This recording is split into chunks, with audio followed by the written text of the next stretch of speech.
Israeli সেনাবাহিনীর আপত্তি এবং হামাসের হাতে জিম্মিদের জীবনের ঝুঁকি সত্ত্বেও গাজা উপত্যকা পুরোপুরি দখলের সিদ্ধান্ত নিয়েছেন দেশটির প্রধানমন্ত্রী বেনিয়ামিন নেতানিয়াহু। তিনি বলেছেন, হামাসের দমন এবং বাকি জিম্মিদের মুক্ত করাই সম্পূর্ণ বিজয়ের লক্ষ্য, যা অর্জন না হওয়া পর্যন্ত অভিযান চলবে।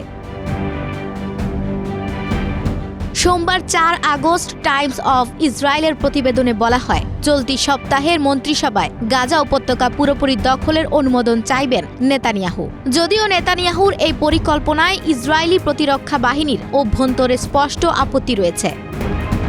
প্রতিবেদনে বলা হয়েছে, বেশ কয়েকজন ইসরায়েলি মন্ত্রী জানিয়েছেন নেতানিয়াহু ব্যক্তিগত আলোচনায় গাজা দখল শব্দটি ব্যবহার করেছেন, যা গাজা সেনা অভিযান আরও জোরদার করার ইঙ্গিত দিচ্ছে।